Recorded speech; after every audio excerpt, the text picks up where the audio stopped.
Hello and welcome back to Let's Play Arcanum. Mr. Drake has made his way from Shades Beach to the women's camp, and before he arrived here he equipped the white scarf that he had gotten from Cynthia Boggs. This will dissuade the women at the camp from attacking him on sight. So he'll approach the leader and try to argue for them to take in Cynthia Boggs. What brings you to our tribe, boy? Where did you get that headband? It was given to me by a poor woman who wishes to join you. Why is she not here herself? She's not able to escape from the southern encampment. We don't need those that can't fend for themselves. So you would simply leave her to rot? Perhaps you don't realize where you are. Look around. This is a wasteland that devours the unprepared. At least she's protected in the encampment. We can't afford to have someone who needs to be helped along. What should I tell her, that you don't care she's suffering? I feel for her, but out here feelings mean nothing. I can give you this old pistol to bring to her. Tell her to use it to escape, if she means to join up with us here. Well, charging the gates with that pistol would be suicide.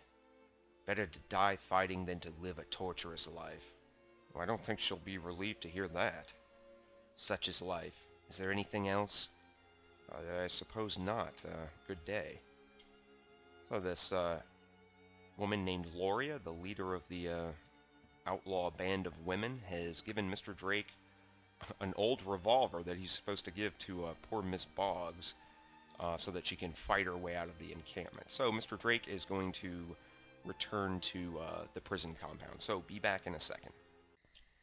Alright, and we're back. Mr. Drake has crept into the middle of the encampment under the cover of night to deliver the old revolver and Loria's message. So, Sir, what brings you back here? I've returned to help you escape. Have you spoken with Loria?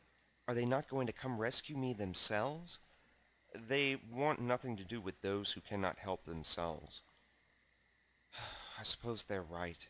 I should be able to extricate myself from my bonds if I'm to be welcomed amongst them. Please, let me help you. It's a dangerous trek to their camp. You would do that for me? I thank you and humbly accept your offer. Follow me. Here's a pistol they gave me to give you. Thank you again, sir. You're welcome. Let's go. So now Miss Boggs is a member of the party. She's carrying the revolver and, well, 10 bullets. And if we look at her character sheet, she's actually not too bad. She's level 20 and she has quite a few points in melee and dodge. Of course, she's armed with a pistol, so she has absolutely no points in firearms, and will probably end up shooting off her hand if we get into combat. So let's try to sneak her out carefully. And Mr. Drake is immediately stopped by a guard. Sir, I suggest you tell that woman to stop following you, or I'll be forced to attack you. She's not allowed to leave here, or even to fraternize with strangers. I'm not a stranger. I own her. You mean you own her? Thorvald sold her to me. Oh, excuse me, sir. I didn't realize. Sorry for the trouble. Well, that's quite all right. Good day to you. Alright, so Mr. Drake rather easily bluffed the guard. So now they can leave peacefully without having to shoot their way out, which is pretty good because Mr. Drake still has to find out the location of the Wheel Clan. So, be back in a second at the women's camp. Alright, and Mr. Drake has made it back to the women's camp. There was a scrap with a bunch of nasty spiders along the way. Cynthia valiantly tried to do her part in the fight. Unfortunately, she just wound up shooting Mead Mug in the backside. However, things worked out okay. So, let's see if they'll accept her. What do you want now? This is the woman I told you about. She wishes to join you. Thank you for helping her, even though I'm not sure it was in her best interest. As I said before, she'll be dead if she can't fend for herself out here. So you'll let her join you? She may stay with us, yes.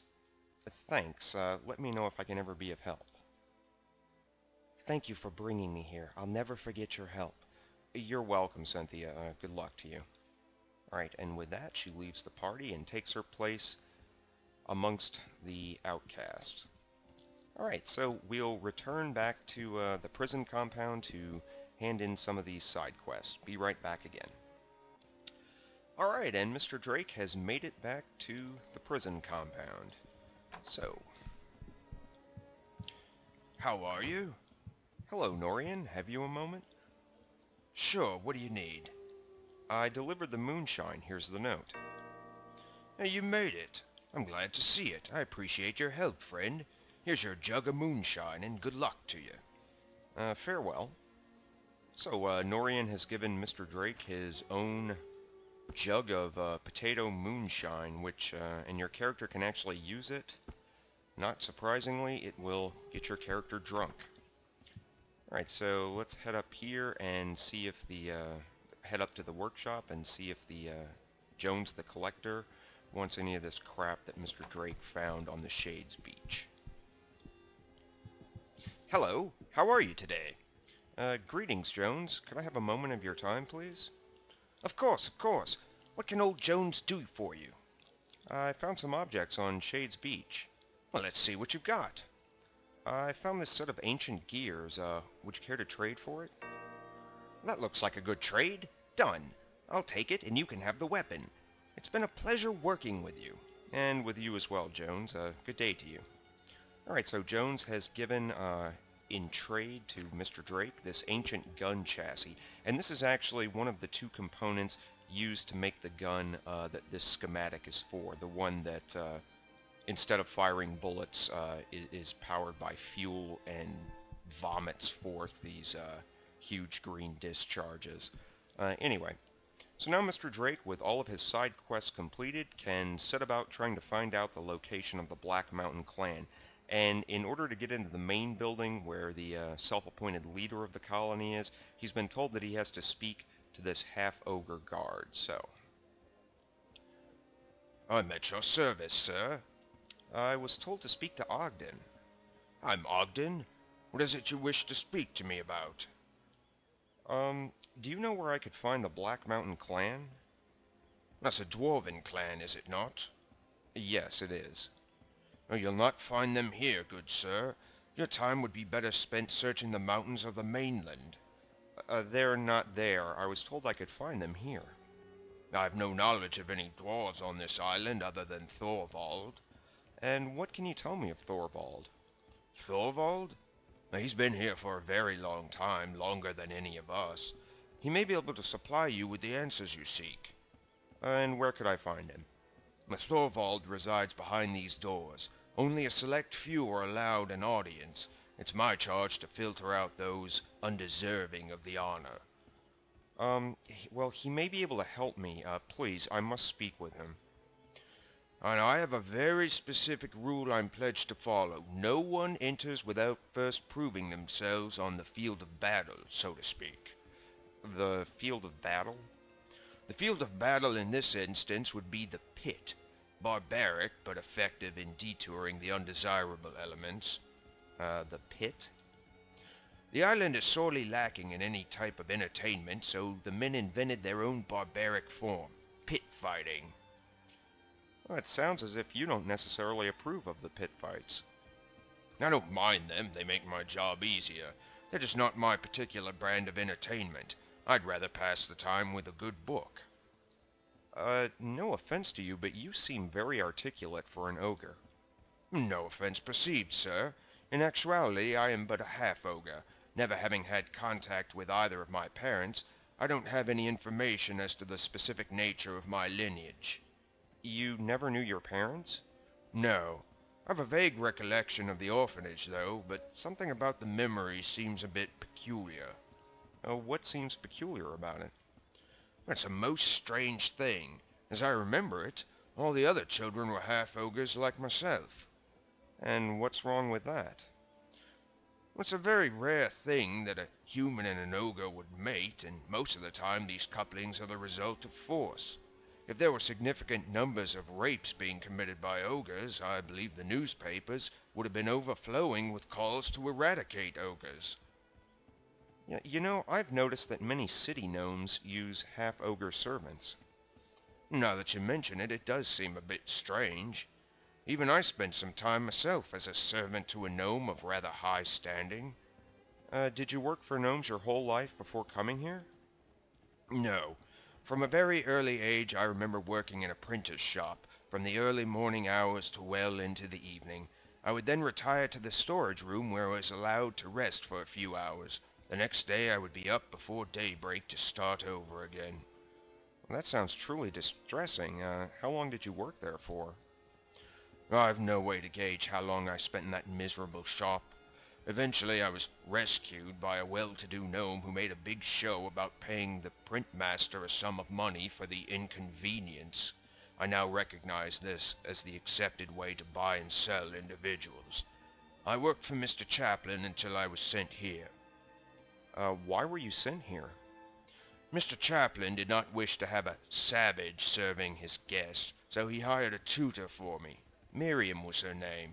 I never knew that humans could be kind, or even what kindness was, until I met her. She taught me for 3 years, until I began to ask too many questions. And what happened then? The more I questioned, the more agitated Mr. Chaplin became. Early one morning the constables came to the house and escorted me away. I didn't even see Mr. Chaplin. My fate did not become evident until I was on the ship coming here. Why did they send you here? People don't like their property to ask too many difficult questions. Being an influential gnome, it was a simple matter for him to have me shipped here. I believe I was perceived as a potential agitator of the workers.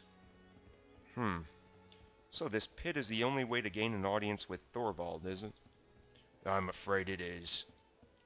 Look, you're an educated individual. You must see I'm not a commoner. Yes, it has been very pleasant speaking to you. It's a nice change. Must I really bother with that barbaric pit fight? It's just pointless violence. You seem like a decent chap, and I don't detect any subterfuge on your part. Thorvald will be cross with me, but go on in. You have my gratitude, sir. It's been my pleasure. I must be going. Alright, now there are 3 ways to gain an audience with Thorvald. You can actually fight in the pit, and you just have to win a single fight, although you can fight multiple battles, and if you win them all, you'll be awarded with a title of something like, I think it's Master of the Pit or Champion of the Pit, something utterly obvious like that. That's the first way. You can also follow the route that Mr. Drake did and speak to that half-ogre about his past, and just show a bit of sympathy, and he'll, if you have enough persuasion, he'll give you the key. Also, if you remember, he mentioned that he enjoyed reading a good book, and if your character happened to have picked up the book in the barrel on the docks at Ashbury, you can give Ogden the book, and he'll let you in. That's the 3rd way. Now, this business that Ogden was talking about from his past, about his wretched childhood spent in an orphanage, whose population consisted solely of half-ogres, and the fact that a lot of half-ogres are employed by gnomes as basically servants and guards. This stuff is going to come up in a later quest, and it's going to have some small impact on the later part of the game. But anyway, now Mr. Drake has gained access to Thorvald, and when we return, he's going to try to find out what exactly has become of the Black Mountain clan. So, as always, thank you for watching, and please stay tuned.